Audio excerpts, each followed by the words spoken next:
Pemirsa lagi libur tapi berita panas tetap jalan dari sidak Menko AHY ke stasiun Gambir sampai sidak anak bos minyak. Kemudian dari drama ijazah presiden sampai aksi nyeleneh Boni Blue. Semuanya ini bikin kita geleng-geleng. Seperti apa lengkapnya? Yudi Handeo di sini akan membahasnya bersama Anda di Sindo 5.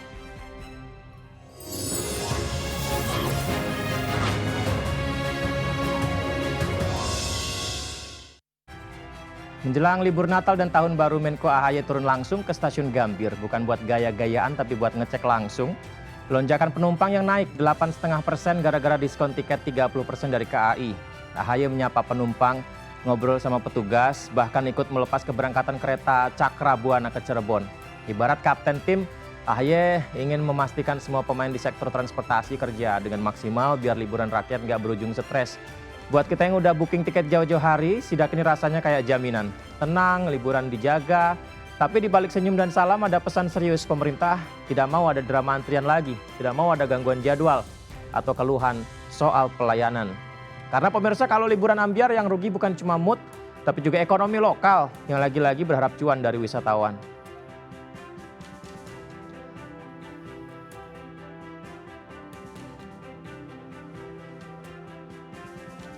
Ya ini dia Menko AHY seperti yang disampaikan pemirsa bahwa mengecek situasi terkini memang menjadi salah satu hal yang harus diprioritaskan oleh pemerintah, di mana masyarakat yang akan memanfaatkan masa libur selama Tahun Baru, libur Natal harus merasakan pelayanan yang maksimal. Kita lihat dia bersalaman dengan salah satu penumpang pemirsa dan semua penumpang harus benar-benar nyaman. Tentu yang selalu berharap bahwa pelayanan kereta di Indonesia dimanapun itu benar-benar mengedepankan faktor keselamatan, itu nomor satu. Yang kedua tentunya ketepatan waktu atau on time performance. Dan yang ketiga adalah kenyamanan. Ini yang menjadi kekuatan KAI selama ini. Oleh karena itu termasuk di masa Nataru kami ingin terus mendorong sekaligus berkolaborasi dengan KAI. Yang memastikan keselamatan dan kenyamanan. Informasi berikutnya ini entah apakah nyaman atau tidak ya. Pak Nadiem Makarim, ex-Mendikbudristek dijadwalkan hadir di sidang dakwaan kasus korupsi pengadaan Chromebook hari ini. Tapi lagi-lagi batal, maka dipertanyakan kenyamanan beliau nih. Jaksa bilang Nadiem masih pemulihan pasca operasi dan butuh waktu 21 hari buat pulih total. Padahal publik sudah menunggu momen mantan Menteri Teknologi ini buka suara soal anggaran pendidikan yang diduga disulap jadi ladang korupsi. Benar nggak sih? Ya tapi sedang dilakukan penyidikan ya. Sidang ini bukan cuma soal laptop tapi soal kepercayaan. Karena kalau duit buat anak sekolah aja bisa bocor ya pemirsa. Kalau informasi ini benar ya. Gimana kita bisa yakin masa depan pendidikan aman? Publik kan ingin tahu apakah Nadiem Makarim cuma korban sistem atau justru bagian dari skema. Kita semua ingin tahu kepastiannya. Tapi untuk sekarang kita cuma bisa nunggu saja. Sambil berharap pemulihan beliau nggak jadi alasan molor keadilan. Semoga cepat sehat Pak Nadiem dan mengungkap sebenar-benarnya.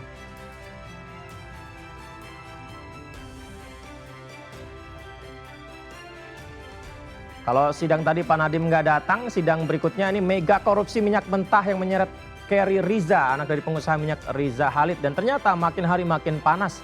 Jaksa menghadirkan saksi dari mantan pejabat Pertamina dan Bank Mandiri untuk membongkar alur penyewaan tangki dan kapal. Diduga jadi kedok pengurasan uang negara. Total kerugiannya, makanya disebut mega korupsi. Total kerugiannya mencapai 285 triliun rupiah. Wow, itu angka yang bisa bangun ribuan sekolah itu.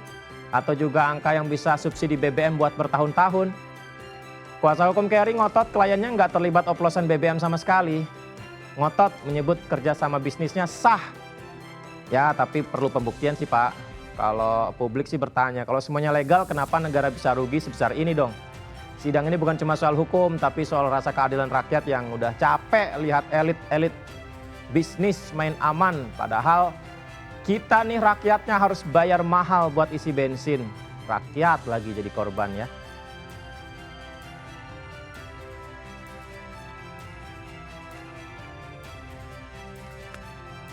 Ya semoga sidangnya bisa datang dan juga menghasilkan yang berkeadilan. Hal yang sama juga diharapkan Roy Suryo supaya berkeadilan dalam proses tentang ijazah ya. Roy Suryo kembali bikin heboh pemirsa, kali ini ya bawa foto ijazah Presiden ke-7 RI Joko Widodo ke laboratorium BRIN dan UI untuk dites forensik. Katanya ada yang janggal di watermark. Janggal di watermark ya. Jadi ibaratnya seperti beli sepatu branded tapi takut palsu. Jadi dicek dulu ke toko resminya.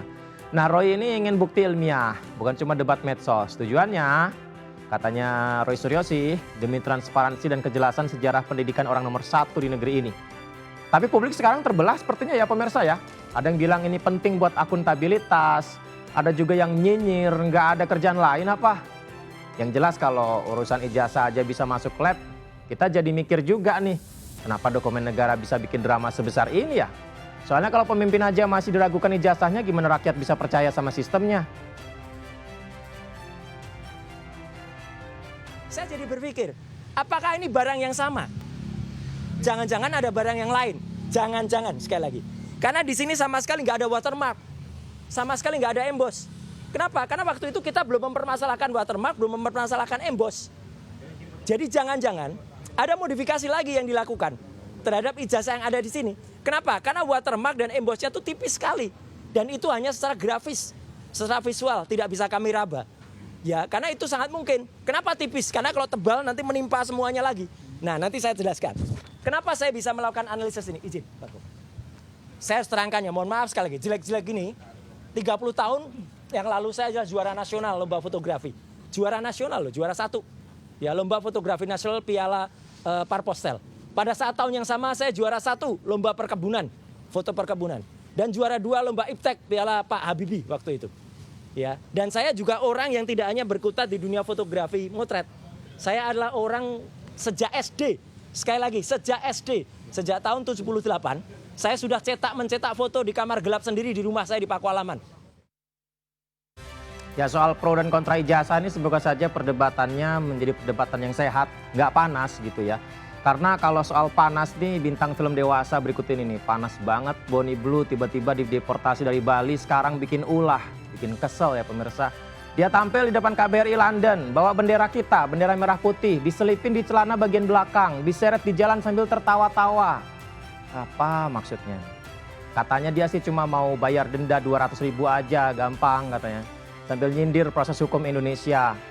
Kontennya memang viral, tapi ini nggak lucu sih. Menurutku ini keterlaluan. Ini kan bukan sekedar aksi nyeleneh. Ini kok kayak apa ya? Kayak harga diri yang dipertaruhkan gitu. Bendera bukan properti pribadi yang bisa dijadikan aksesoris konten. Apalagi dari orang yang udah dilarang masuk Indonesia 10 tahun karena kasus asusila. Terus dia bilang, ya tinggal bayar 200.000 katanya denda. Wah, kalau simbol negara bisa dipermainkan segampang itu, kita patut bertanya, hukum internasional bisa apa nih? Kita sebagai bangsa masa mau diam saja?